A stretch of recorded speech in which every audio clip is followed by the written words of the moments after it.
Hello and welcome back to the Music Shack. Oh my god, it's been revived with both. Right? Oh my god. You do that every single time. I was looking back at old recordings and I was like, Ray does this every. It's so funny. And Jack. And God, this is strange. A Music Shack revival in 2025. What is happening? What has the world come to? I am so excited to be back. I feel like we just I moved to across the pond to the UK. Amazing. Wow. Me and Jack together. Well, not really, but closer. Um, Yeah. and then everything went to shit and then we stopped recording the podcast. But we released a few vlogs and that was it. There's a lot of vlogs in the vault, so maybe you guys want to see that very late. Like I went to Eras in Oh, yeah. December, closing weekend, and there's a whole vlog of that no one has ever seen and no one will see. I forgot to edit that. I can't lie. That's my bad. That should have been out. They're I so fun. I don't know. It's been a weird time because you obviously moved, and I think at the tail end of you moving, we were like talking about getting it back and going, but then I decided to just like upend and like move and like start a completely whole new life. I don't know why I done that. Um, and now we're both Englanders or England. I don't know what you call them, but it's it's a different British? life. Or Yeah, wait, actually, no. no. Well, Well, nah, no. We're that we'll English. accept that. No, we'll say because Scottish. We'll say Scottish isn't British. We don't call ourselves that. So we'll say British. We're it's tea Okay. time. It's our tea alarm's gone off. Yeah. Um, Oh God, we're no. so old. Like we're so, when it's like you see a trend go and you're like, oh God, this doesn't like I don't know, it doesn't like trigger the receptors in my head anymore. I'm like, this is just a stupid trend. Like that happens so much now, and I'm like, I'm so old. Like I should find this funny, but I don't. Um, but yeah, we're kind of like Yeah. doing our own things now, and life's been, I think, really busy. Hence why like we've not really done this, but we are trying to get it going again. I think a lot of it came fear, not fear, but like the stress of like building something in weekly again and trying to like do it. But it what's been the hardest part is this used to be like an outlet to like just talk about music and the drama that used to happen. And while we're like sort of not in those, we're still in the fan bases, but we're just not as deep into them because we're, W- I guess, like we're kind of just doing our own thing, right? Yeah, I think we're both busy with our personal lives. I tell people I went from chronically online to chronically offline, um, very short period of time, and like there's so much drama that I just don't know about, and I honestly feel happier because of it. That doesn't mean this podcast is going to be any different. I think we never really formed our opinions based off what we saw online anyway. Yeah. But maybe it'll just be a little more focused on music itself than drama, because I don't know. We'll kind of see where it goes. We always love. I think dipping your toes into drama is sometimes fun. It depends where it comes from.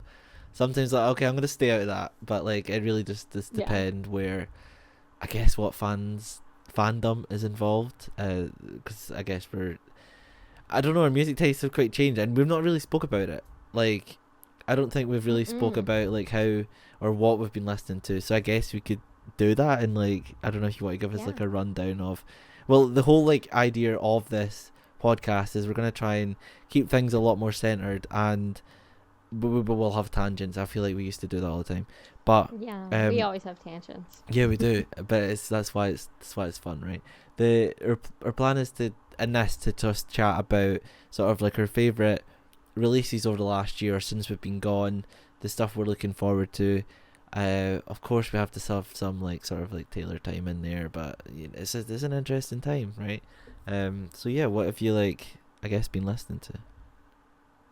Yeah. So for me, 2025 has kind of been weird for me. I've honestly been digging into a lot of old stuff that I never appreciated. Love Old, I that. say old. It's before, but because I feel like there hasn't been a lot of new music in 2025, to be honest. But I think if I were to have to pick an album that has like released in 2025 that is my favorite, and I made Jack listen to this already, so he knows. It's I Don't Know How, But They Found Me by Jensen McRae. Okay. 10 out of 10 album, 11 songs. If you like Noah Kahan, Gracie Abrams, like that vibe, you'll absolutely love Jensen McRae, so I cannot recommend her enough. I'm seeing her live in November, so I'm so excited. But my favorite song off that album is probably like Novelty. I think I really like it. Stupidly, I really like it because there's a lot of London references. Okay. And yeah, you're a London girly now. I listened to this album for the first time on the tube. Like, I was on the tube for like an hour because I was going far out. And it just was like the perfect place for me to listen to this album. And I think that's why Novelty stuck in my head, because it's about like, it's pretty much about like an American girl meeting a guy in London and being like, oh, you only like me because I'm foreign. And I just think that's really funny and amazing concept, and I also just love the vibes of it. Anyway, Jack, you listened to this album because I forced you to, so what did you think about it? This is one I heard about for a while, like, and I've been really I guess out of the loop, but I was telling you before, with pop, and like not pop necessarily, because this is more, I'd say this is kind of like, it has like definitely it genre, it skips over a bunch of genres. I'd say it kind of, Savannah is one of my favorite songs, and it every single time, don't hate me, every single time it comes on, I'm like, is this Phoebe Bridgers?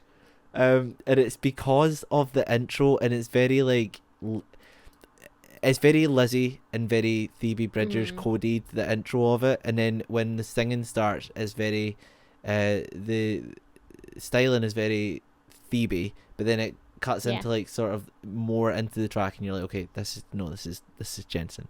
And it's more of, I've not went back to like go over old projects yet, and I do want to do that because I think it gives you a better idea of who the artist is, and while discovering someone, I don't know, I just really like to do that. But I do think this project is really cohesive, and it really, I don't know, people, I've been seeing a bunch of TikToks where people are like tag an artist, or like talk about an artist that you think, like a small artist that you think is like is up and coming, is like deserves more listeners, and a lot of people are on like the Jensen train, and I do love that. And we don't, it's one of those artists that like you don't hear about for so long. Like I hadn't heard of anything about them until I think it was like a couple of weeks before you told me to listen, and I think it was because of Maisie, maybe. And then I started seeing, like, I think once Maisie's story, like I heard the name, and I was like, okay. And I think maybe that's why I started recognizing it more, but more people were like talking about it. And yeah, I think it's an interesting project, and there's a lot more, it's a lot more of what I listen to now in certain songs that I prefer. Like, so Savannah is like definitely one of my favorites, but I think the whole album as a whole is something that is really exciting, and I'm not gonna lie, 2025 has been quite dead for big artists, or bigger artists, so it's been quite refreshing to see this project. I would agree. I mean, I found Jensen because she opened for Noah on the Canadian leg of his tour last year. Like, that's how I found her. And I, like, absolutely loved her set on that. And so it's super cool to see her, like, get all this love all of a sudden now as well. I think she totally deserves it. And the album's incredible. So if you haven't listened to it, you definitely should. But Jack, you mentioned your music taste has totally changed, and I'm very intrigued as to what you're listening to. So why don't you tell us what your favorite album of 2025 so far is? It's really hard to pick a favorite, but yeah, my style or like my listening pattern has changed massively. Like, I think there was a lot more. Maybe because of this as well, but there was a lot more pop in there, and but I also think moving to a new city that's a lot more indie focused and more like folk heavy, has made me become a folk head. I'm a folk guy, and I think it's always been there because of like the Lizzie and like sort of artists surrounding that, like a lot more of like the Bon Ivers and like stuff. But I'm such a folk head now. It's crazy, and like indie, massively, but like alternative, like rock, more like wet Midwest like emos getting in there, and I'm like, what is happening? But it's I'll accept it because it's quite. I don't know. It's been really nice to like open my eyes up to like the scene, right? And my whole thing now is like really into finding really small and like niche artists within the scene, and like just being able to like discover sounds that are so different, because I think I became really burnt out with mainstream music, and like I'm not the only one, and I'm also like not special for not being like a someone that like doesn't tries not to listen to pop, and I think I'm not like it, but I just think it's been really refreshing to hear new sounds, and not that folk's like one of the oldest stylings, but like sort of just like a lot more indie sounds have been really good, and there's so many. I don't know, I couldn't pick, but like one of my favorite projects this year is from a bigger artist, but it is Balloonerism for Mac Miller, because Mac has the biggest place in my heart, and his estate and the OG collaborators finally finished off this album that Mac was working on initially to be released. I think there's different like sort of wording out there that it was initially worked on around like the time of Faces to be released as a posthumous album, but it wasn't fully finished because he obviously like passed by an accidental overdose, so it necessarily wasn't.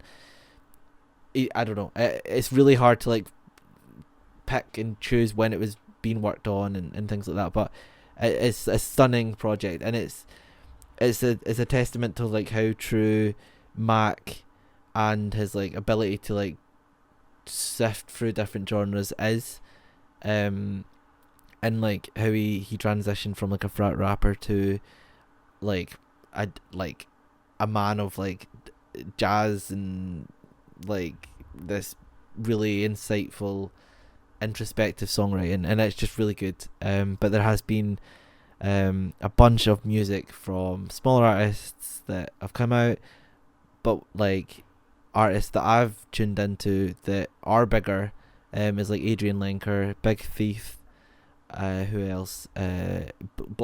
Black Country New Road are getting up there. They're like becoming bigger, and I kind of caught on way too late, because that's stunning. Like their project Forever How Long is like an alt rock, indie rock, folk, like progressive rock, stunning, beautiful project.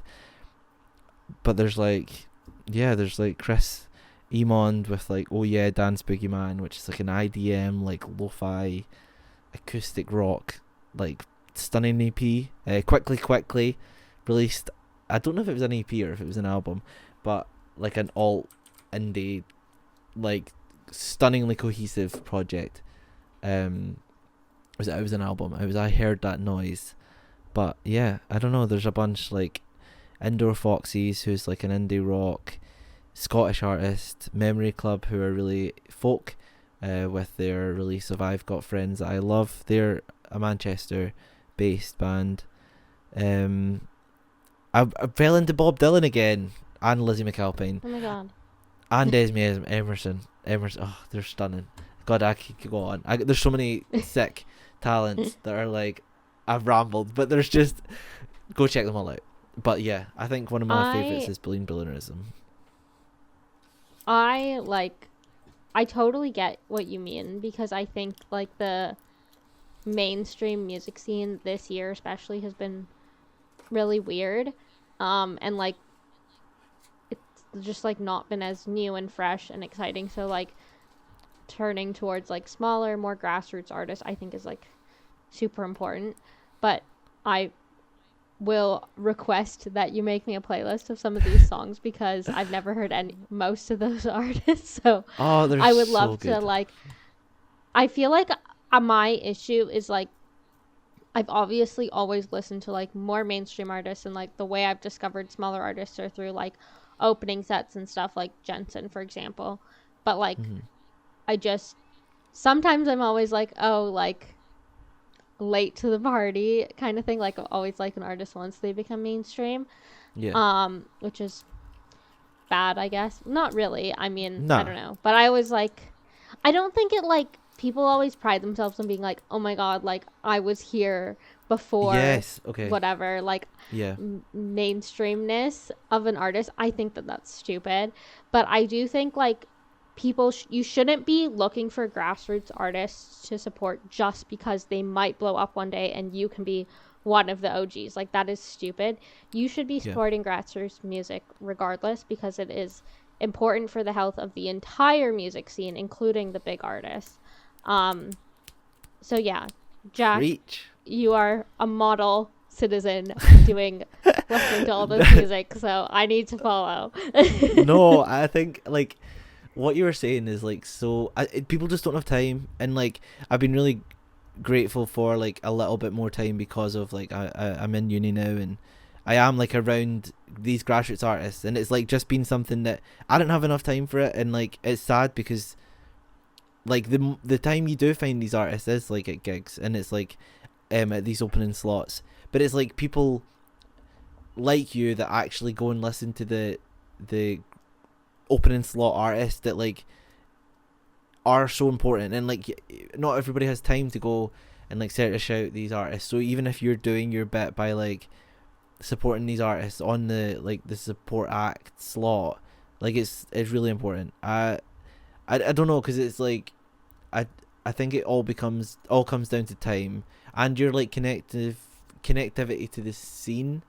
Like if you're busy working all week and you have the opportunity to go to like maybe one gig a week, it's hard to like be involved in the scene. But because I'm studying it, and I'm like a lot of the people that I'm studying it with are part of that scene, that means that when I go to a gig, I can like speak to the people that are also making music in that scene, and there's like a lot of like interconnected bands and artists. Like I can go to,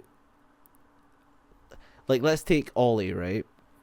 So Yeah. Ollie Boyden, who used to play guitar in for Chloe, no longer does, but they also play drums and sort of like do a lot of the tech stuff for Lewis, who is an artist called Fake Wife, and they also do their own stuff. And it's like in their band is someone who like plays like guitar for someone else who now play, like it's just like everybody's really connected, and I think that's the privilege that I've had. And I don't know, I just think like I have, and like that whole like fan culture thing where like people find artists at an earlier age to then be like, oh, I know this artist. But I think that's really heavy in the pop scene, but it's also like really heavy in these scenes as well. But I think you do see it more commonly. Like I actually done a study on it for uni, and it's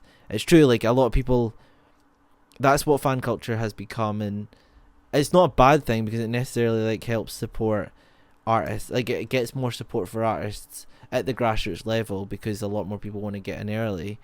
But it's also like it seems a lot more selfish because it's like people get into these artists because of that opportunity to be like, oh, I know this artist, and it's hard because who's doing it right? And there's definitely artists that I've discovered that I'm like, oh, they're definitely going to blow up. So it's like, are you inherently selfish for for getting in at that early point and being like, I'm a fan later on when they're bigger, and being like, oh yeah, I've been a fan for a while. So it's like really hard, but at the end of it, it's just like, if you have the opportunity to support grassroots artists, grassroots venues, please do, because the scene is a little bit worrying at the minute. Like, there's a lot of venue closures. There's one in Sheffield that is the Lead Mill, that are like, have hosted like some of the big artists that you see today that are closing. There's one in Manchester called Retro. There's just a bunch. So if you can support small artists, if you can support grassroots artists, grassroots venues, however you feel about it, like if you want to do it for that opportunity to be like, I know this artist and I've known them for a while, then look, at the end of the day, you're still supporting a smaller artist. So I guess it's kind of there, but just try and be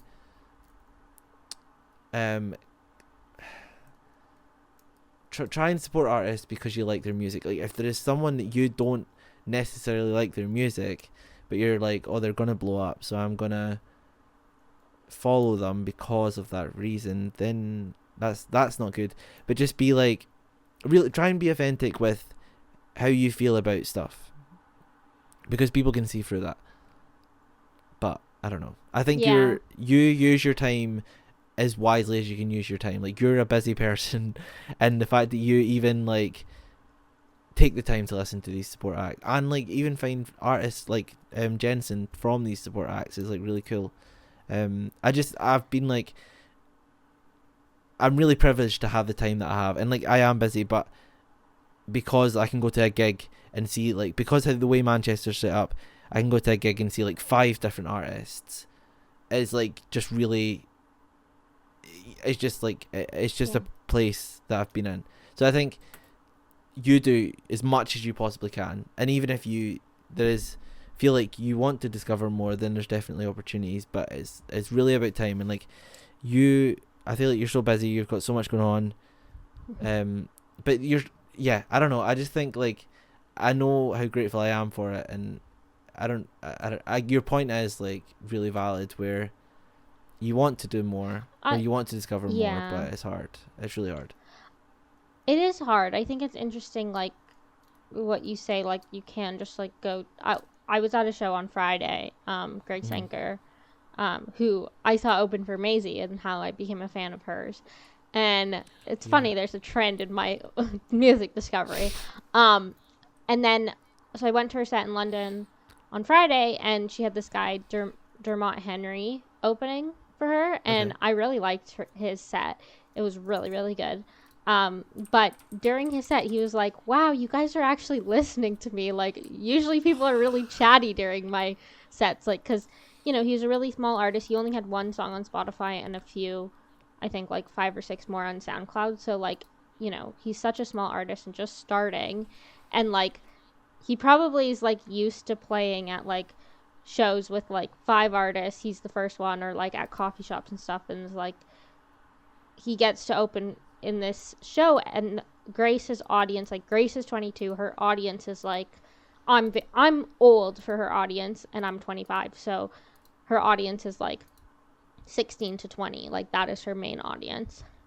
And I think it's like, we always shit on like younger people being like, oh my god, they like queue up or whatever, but they actually are like pretty good at listening to opening sets compared to older people who, like, I think, like you said, it's a testament of time. When you have a 9-to-5 job, if an opening act gets on at 7:30, like, and it takes you 45 minutes to get from your office to the venue, and then you also want to have dinner, like, you're just not going to make it for the opening act. And if you are, like, maybe you want to have a drink and, like, relax before the artist comes on, so you just won't listen. And I think, like, just because of that reason, like, young people who have the ability to like take a day off uni and like go to a show and like actually pay attention are the people who can help these artists blow up, but also like because they have the time. But even back in the day, like, even if you look at other artists like Taylor, who's obviously like, her blow up was like ages ago, the people who made her career possible were like teenage girls, right? Essentially. like Mm-hmm. people who are young and had the time to like put in energy into like being in a fandom. So I think like we sometimes like we do shit on like younger people, but I think it's like important to remember that like those are the people that like build up artists into what they can be. And I think it's just like a flaw with the music industry today as well, because if you look at like the Billboard Hot 100, like usually by like May, June of a year, like you would see, like last year we saw like Sabrina blowing up, Chapel blowing up. Like, yeah, like they're not like new artists by any means. Like Sabrina had been in the scene for a while, but she had been finally getting her flowers, for example. This year, I feel like it's kind of been super samey. Like Kendrick and SZA have been like on the number one. Like Luther has been like number one for what feels like the entire year. I don't know the exact stats, but like pretty much Banger. since the Super Bowl, they've been like, yeah. And it is a banger. Like, it totally deserves to be at number one. But I Yeah, think yeah. my point is that, like, these very well-established artists, like Kendrick and Taylor, are, like, Mm-hmm. still dominating at the top. And it's like, you look at our generation, and it's like, who are the icons coming out of our generation? We Yeah. don't know. Like, genuinely, like, we don't know. And, like, you know, one generation ago, there was like Taylor and Lady Gaga and Katy Perry and like so many icons. And like, why isn't that happening anymore? I think it like has to do with like people not investing in grassroots artists and just like certain artists being like TikTok trends, like the newest TikTok trend being like the whole like Benson Boone, Alex Warren, Miles Smith vibe of song. Like that is what's popular right Yeah. now, but next year it probably won't be popular and people will forget about those people.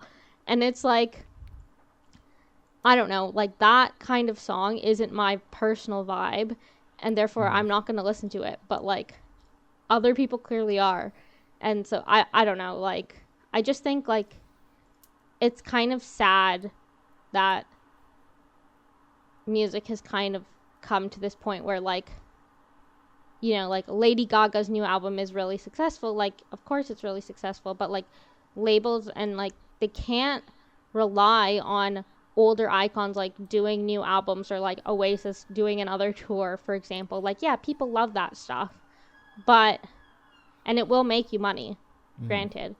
But these people are going to die soon, and who's going to take their place? Soon is a stretch, but they will die. Like, they will come to a point where they get so old they can't physically milk any more money for you, and there's literally nobody to take their place. It's kind of sad.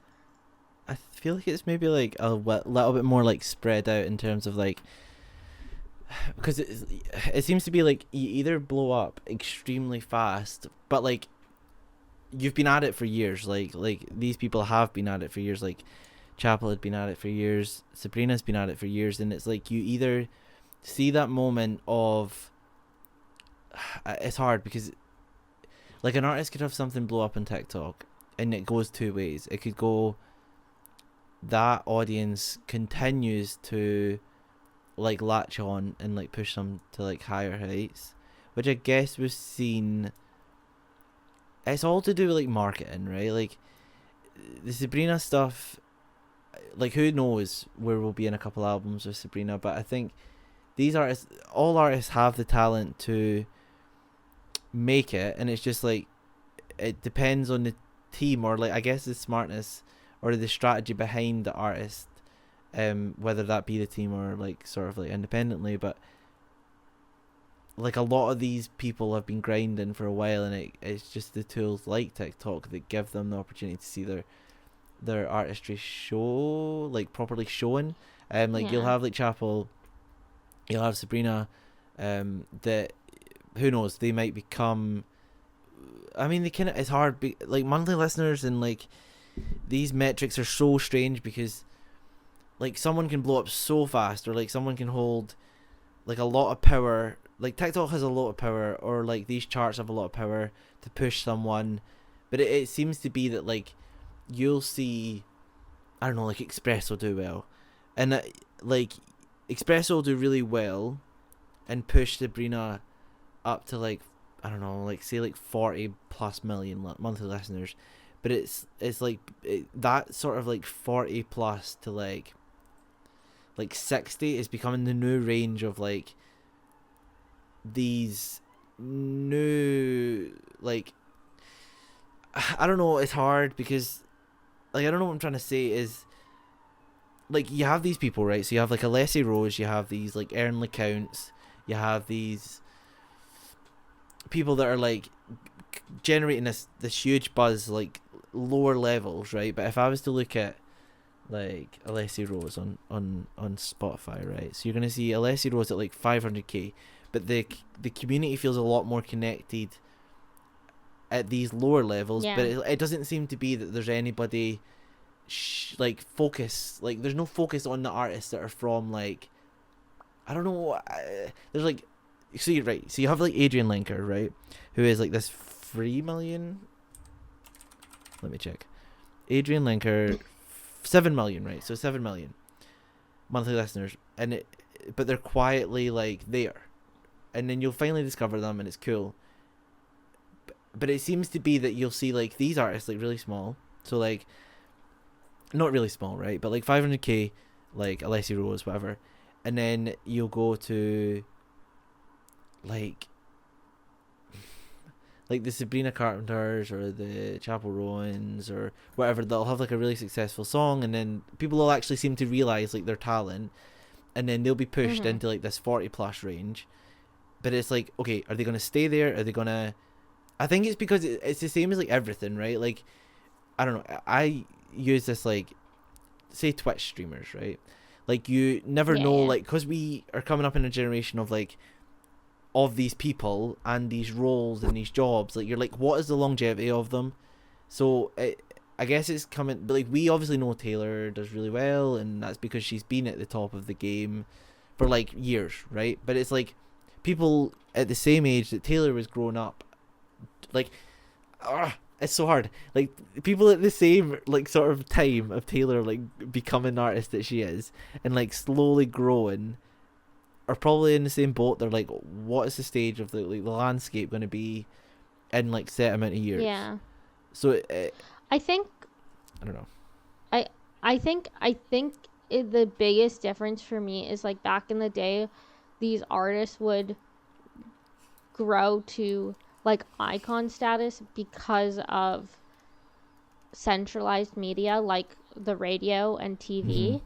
Like everyone would hear a Taylor song on the radio, or everyone would tune into the VMAs and then see like this iconic performance by Lady Gaga, whatever, right?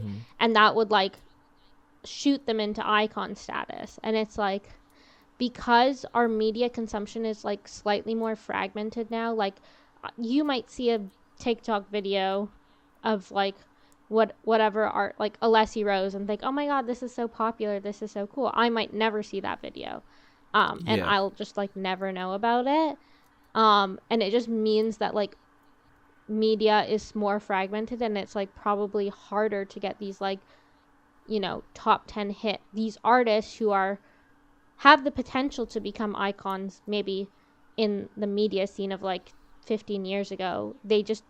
It's hard to give them that reach.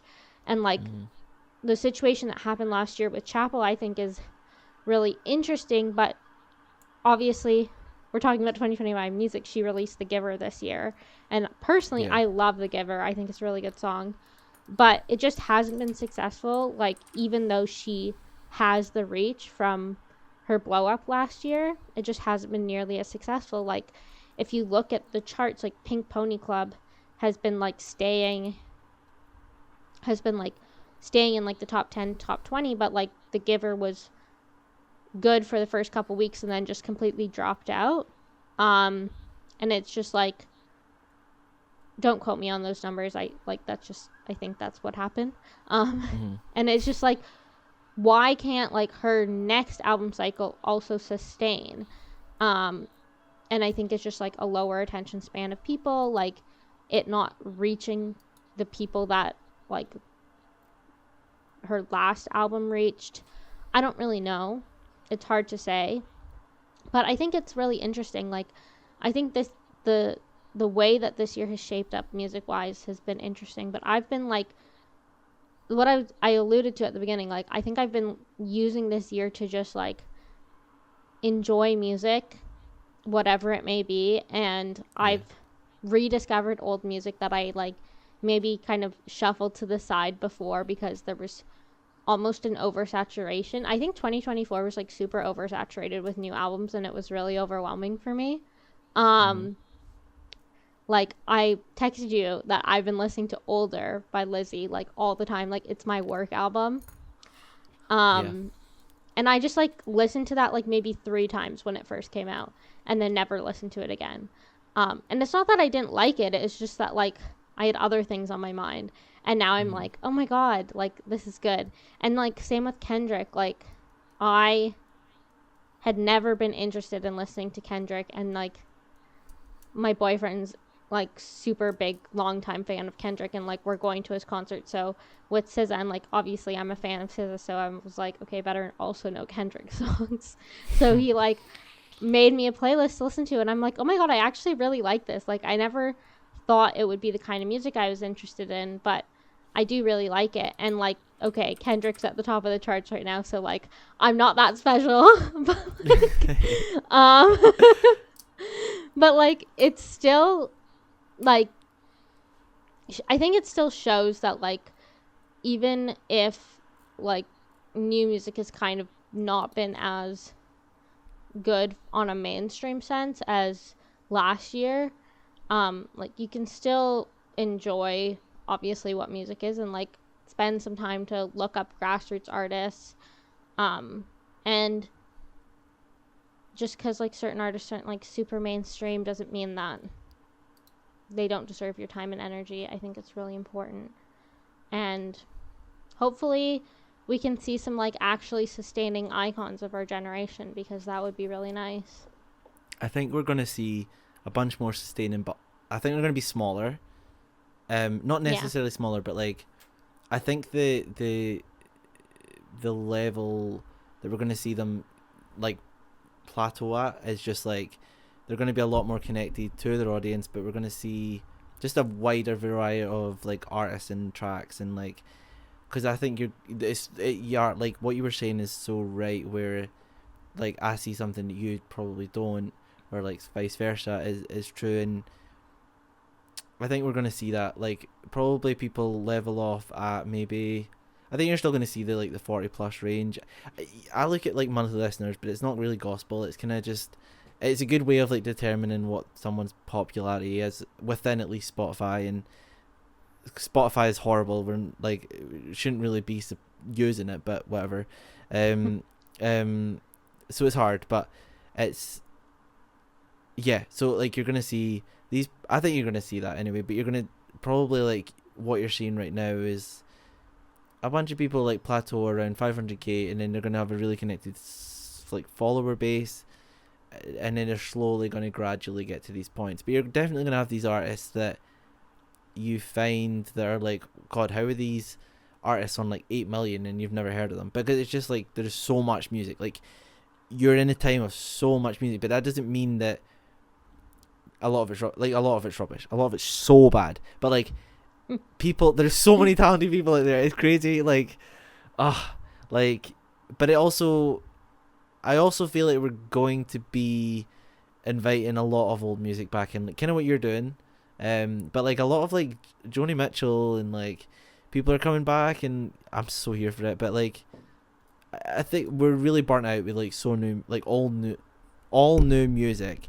So Mhm. it's going to be an interesting time, but I we do don't really think know. it's like a sentiment of like, okay, you go to a music festival or you go to like a club or something, and like you play like, I don't know, like there's songs like that everybody knows every lyric to, for Mm. example, right?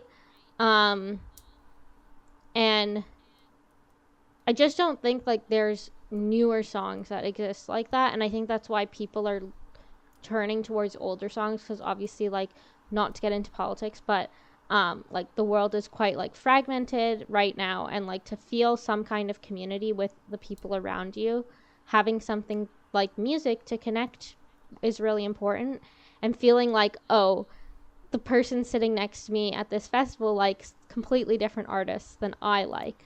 But like having an artist that like everybody knows and everybody likes, like Joni Mitchell or Taylor or Oasis or whoever, is like, it gives you that sense of community with the people around you. And I think that's probably why people are turning towards that like nostalgia a little bit more nowadays, because newer music isn't really giving us that for the reasons that we said, which is a good and bad thing. Like, it helps more artists shine, but also like it makes community smaller, and it like things like slightly more fragmented. But I think it's just, yeah, it's interesting. Yeah, we definitely overplay things too much as well. Like, when something Yeah. becomes popular, God, it's fucking everywhere. And like, I know that's the point, but like, I think that's why we all just like are stuck to something for like a week or two, and then you're like, I don't want to hear it ever again. And that's also, I just think longevity just doesn't exist in today's age. But it gives a lot more opportunity for new things, so that's exciting. But what is new is the possibility of MP3. And we need to talk about this because we're like, as much as I'm disconnected from like this world, Maisie Peters is someone I'm always going to come back to. And we were talking about this last, I think 2 weeks ago or whatever. Just the excitement of Maisie Peters coming back, but also I kind of hope it's very similar to like I love the Good Witch. It's going to be different. Do you think so? I think How it's going to different? be similar. I think it's going to be similar to, okay, this is just a complete guess. So she's been working on her album in Nashville. Not in London, but like she's gone to Nashville a couple times to work on the album, and then she's also obviously worked on it in London.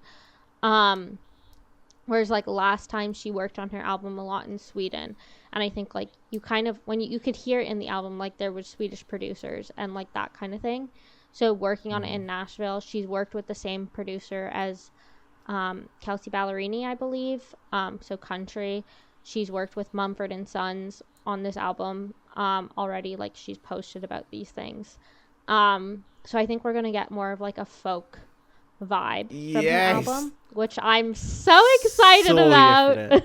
I'm so here for it. Like, can you imagine? Oh, like Maisie Peters folk, but also like it goes so it kind of like it goes back to like what she'd done previously, like through like her singles and like probably stuff before, like her albums, like her EPs and stuff are very like that kind of, not necessarily folk, but like they're very in that sort of styling. But can you imagine like Maisie Peters folk with like the tongue in cheek of a Maisie Peters record? Oh, I'm so here for it. Like, I cannot tell you how excited I am about it. Like, I'm so hyped. Good. Did we kind of have an idea? I feel like let's see. You continue. I think that the album will come out in sometime like late fall, like October, November maybe. Maybe next year, like, honestly, who knows? She said on TikTok the other day that she still has to, like, finish mixing it, so who knows? Because then, obviously, they have to press all the records and stuff, so shit takes a long time. Longer than you may think, and I wish an artist could finish an album and just release it the next day. Like, that would be great, but unfortunately, that's not how it works. I wish. Because she said a week ago, what would you say if I told you MP3 is officially recorded? And we're seeing like sort of guitars, pianos, just the normal stuff. But like Nashville definitely leans itself to a more acoustic and like folky vibe, right? So like you're gonna, in a country, I mean it's like overall country, but like I'm here for it. I'm really into the Try-In soundtrack, like the Try-In season 2 soundtrack, and I get very much like, I don't know, I just think that's Maisie Peters, where, see, if you strip back Maisie Peters' music, right, like I think that's the writing is stunning, right, and like it's very like on the nose, like it's very like, again, tongue in cheek, but it's very like, it's smart, it's like so smart. So I don't know. I don't think you I feel like necessarily The need much Good Witch behind it. was, yeah, I feel like The Good Witch was almost too overproduced, like, especially, like, in retrospect, like, 2 years later. Hmm. But speaking of overproduced, I need to discuss Lorde. Sorry, that was, Oh, like, crazy. Like, Lord's before we coming for log you off, after that comment. I'm sorry. Okay, so I, like, not the big fan of BRAT, okay? And Yep, I was a I'm obviously like a really big Lorde fan. I was a solar power defender, okay? Just for like as you context should be. for listeners. Um and obviously like solar power is more stripped back than melodrama. Melodrama is obviously like my favorite Lorde album, as it's like most people's. Um but I what was that came out, obviously I thought I didn't it was not my favorite. But then again, when Melodrama came out and Greenlight came out, I was like, I don't know if I like this. Hmm. And then when the whole album came out, I was like, okay, like I fucking love this album. So I'm like still I just don't know like uh how much. So do you know like the producer is I don't know how to say his name. It's like Jaime Stacks, something like that. I think that's how you pronounce it. But he also Okay. produced what Tee by Gracie. Um, just to give you Okay. like a vibe. So he has like that like electronic sound, like is kind of what he does. I doesn't sound like Jack Antonoff is gonna be like having worked on this album a lot. So like my biggest worry is it's gonna be like Brat-esque and like super electronic and like not, which is not really my speed. And that's like I think that Lorde lyrics are always going to be like super, obviously like half of her songs are about drugs nowadays, even in solar power, but like they're always like, unlike Charlie XCX, they're more poetic, I guess. And that's what I appreciate about Lorde's music. But if the sound is like super electronic, I don't think I'll like it. um I like the bass notes and stuff of Melodrama a lot. Um, but I'm just interested to see like what direction Lorde goes in, because obviously like it was kind of weird with Solar Power, just to be honest, because obviously Lorde had like massive success after Melodrama, and then she like disappeared for so long, and the people who stuck around were like diehard fans, and then Solar Power came out and people were like, we don't like this. But then the Hmm. people who stuck around were again diehard fans. And now it's like, since like her new come to fame with like the Brat, Charlie XCX stuff, she has like a new audience of people who are like paying attention that maybe definitely weren't paying attention back when Solar Power came out. And I'm being gatekeepy about it, but I don't want Lorde to like super always just like appease to that group of people, if that makes sense. But I will listen to the album. I'm going to the her concert um later this year, so I will always support my girl, but I'm hoping I like it.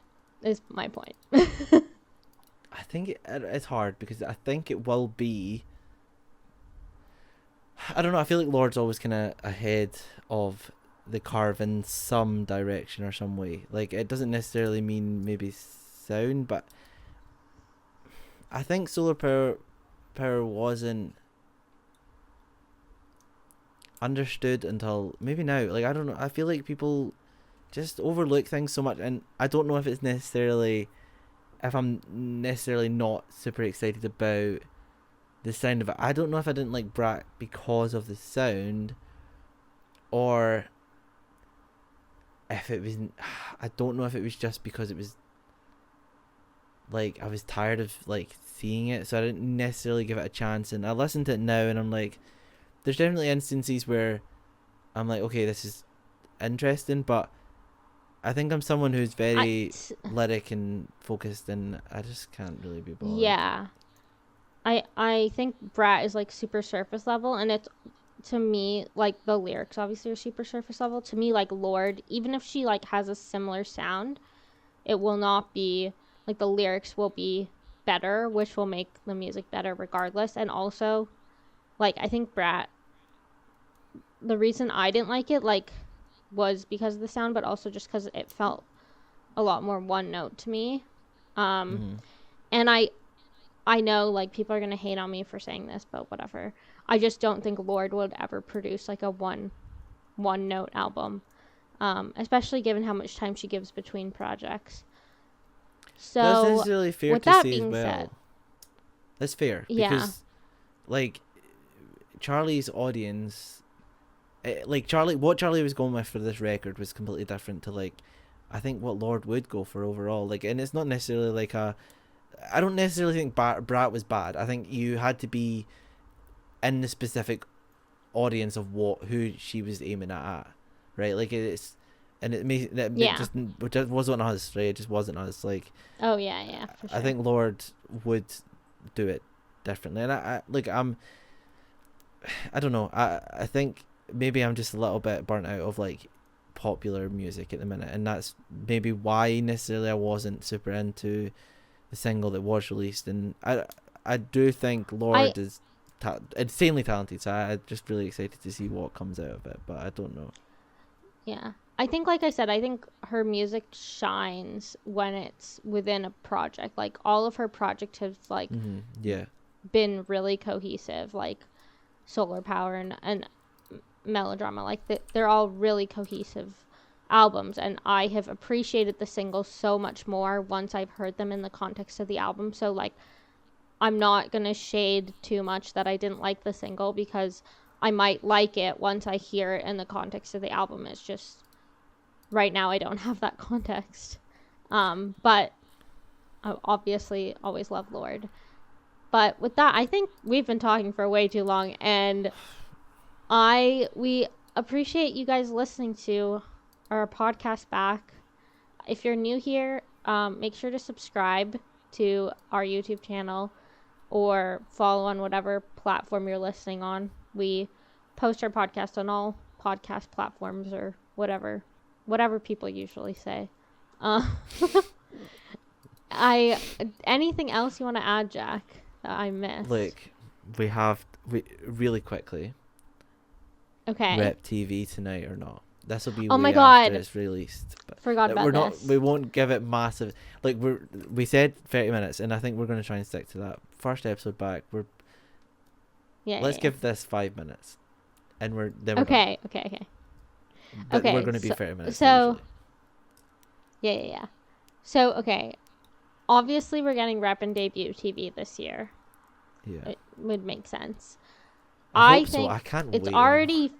It's already June, so, like, if she doesn't announce it now, when is she gonna announce it? Debut, like, that's the my 13th thought. of December. 100% has to be, or, like, it has to be before that. Like, it has to be before December. Debut is not Debut is not a Christmas, like, a winter album. I'm sorry, it's not. It's a spring album. It's a spring album. Like, maybe if she announces it before the end of the year and then releases it next spring, that would be fine. But that would still mean she has to release Rep, like, fall this year. So I think we're obviously getting an announcement soon. Whether it's tonight or not, I mean, you guys will know when you listen to this. I think for me, I'm just like, it'll come when it comes. I think you have a similar sentiment based on our discussions offline. Yeah, I think, look, I don't know, I can't even call myself the biggest Swiftie, because it's just not possible. It's just, like, not even like I could listen to Taylor Swift every second of my life, and there is no, like, because I don't do 100,000 things, I can't be like a big Swiftie. But I am, like, in personal taste, and how much I love Taylor, how much, like, I love her music, and, like, as much digging as I go into music, whatever, like, it's just never going to be possible to call yourself a big Swiftie. But I am, right? And like, I would love, as much as the next person, for Rep TV to come out, so then we can get to Debut TV, because that's what I'm here for. And I hope that, I don't know, I'm a bit nervous, because you're gonna have those people that are like, oh, I love debut, and you're like, well, you didn't love debut before, so just don't even talk. But I'm here for it, right? If like people are gonna love debut finally, then go for it. I'm just but- ready for the re-recording era to be over. I'm gonna be honest. Like, I'm just ready for people to stop talking about rep and debut TV and like start planning for the next album. It's like hard because it's like you go on, like I don't really go on Twitter these days, but you go on Twitter and you see rep TV clowning, debut TV clowning, and then it's like, oh, new album clowning, but it's like, what do we choose? Like, how do we even choose it? Like, I don't know. I'm so excited for the real, because we obviously had a snippet of rep TV, and then Yeah. people think it's going to be AMAs. I'd love for it to be, but I also do not have the money, but it's fine for the 4 albums that come out, probably. Oh my god. And it's, Oh. I don't know, and there's the word of them trying to sell her masters back to her, which I think inevitably she will buy them, but I think she should at least, I'd hope that she'd It wait would be for a weird. cheaper price. I 'Cause think they're I clearly think taking it would better. be I think yes, but I also think not, like, from like a completionist standpoint, if she bought her masters back now and then never released rep or debut TV, Oh yeah. I would just be like, "Oh my god, why what we're missing 2 bolts. Like, what is wrong?" I don't think that's it. Like, I think she'll, if she even was to buy them now, she would still go through with it. But I think it makes so much sense. She's a business-minded person. Like, it makes so much sense to own your masters, right? Because you can then make Yeah. money from the people that don't necessarily like the re-recordings. Like, there's tons of people out there that are like, oh, I'm a bigger fan of like the stolen versions at this point. But so it makes sense overall for her to like re-release these, so vault tracks, whatever, can re-release the album, get the money from it, like, and just ultimately like refresh the sound, right? I feel like she's been really into refreshing the sound, and obviously she has Yeah. to, so she doesn't get like step on anybody's toes for like legality reasons. But I think it's been really maybe therapeutic for her to release these these Taylor versions with like vaulted tracks, like going over the tracks of the time, necessarily giving them bigger context of like where she was, while refreshing the sound of the like sort of delivery or the production behind it, whatever. So I think she'll do these like re-recordings, and I hope she does, because I'd love to. I'm a bit nervous about debut, like how it'll sound, but whatever. Yeah. But I think either she buys them now or whatever, but she will eventually own them. I think she has to. Like, you think she would, but I don't know how it's Yeah. going to go, and I really don't want Scooter getting any money in any way. But I Yeah. don't think he will, because it's through, what was the company called again that owns them now? Who was I it? can't remember, to be honest. I think that, like, I hope that there's like some kind of, it's not just, we find out through some Twitter thing of, there's some legal document someone found online that finds out that she bought them. I hope that she like makes a post and is like, I bought back my masters, this is why. And also it'll stop the people, like, for the people who prefer the stolen versions, it will stop that people being like, oh my god, like, this is so unethical, how could you listen to the stolen versions? Yeah. Which I think that there's an argument for both, but I also think, like, there's more worse things going on in the world. Like, let's just move on. That's true. Anyway, like, We're clowning. I feel like we're gonna have to have a weekly. That's our clowning session. sessions. Yeah, we need a weekly segment for clowning. So stay tuned next week for whatever we have next week. We've been an hour. We're not going to be an hour. We're gonna cap it, I think, 30 minutes. But we have chatted. Yeah, but yeah. Like, it's first one back, whatever. We are gonna keep this weekly. I think it's gonna be on a Thursday. I think we're just gonna keep that. And yeah, if you're excited, I don't know. I don't know what we're gonna chat about, but our stuff's gonna be maybe less industry centered, because I don't think necessarily I can talk as much about the industry as I possibly could have before. Just in case, for like like job reasons. We don't want Jack to like not get hired in the future, you know? Yeah, but I also really want to keep this real and authentic. So I think we're gonna chat about stuff. If something comes up, I'm so down for talking about it because I think it's really important. Necessarily, maybe not to work with the big three, but to like indie's really important. So I don't know, but this is our return. We are back. We are back. Dun, dun, dun. We're so back. Sorry for the ramble, but like if you enjoyed it, thanks for watching again. Like Subscribe. hopefully we can bring back old stuff like the listening to, well, I don't even know what we would call them at this point, but like the first listen. It's been a while. We'll get back into it, it's fine. Yeah, There'll be like more experience things. these artists for the first time. We definitely need to do more of those. So yeah. Maybe some more vlogs or whatever we have on the horizon. We will keep you guys up to date. Join our Discord if you want to keep up to date and bother me and Jack. And comment if you have suggestions of things you want to hear us talk about. Comment to say, oh my god, I missed you guys. Like if you made it to the end, say, oh my god, I missed you guys in the comments. Yeah. Dylan's gonna be listening. down there in the comments. Oh well, thanks so much. Yeah, thanks so much. It's been really nice to be back. So hope you enjoyed. But we will see you next week. I don't know. Bye. Bye.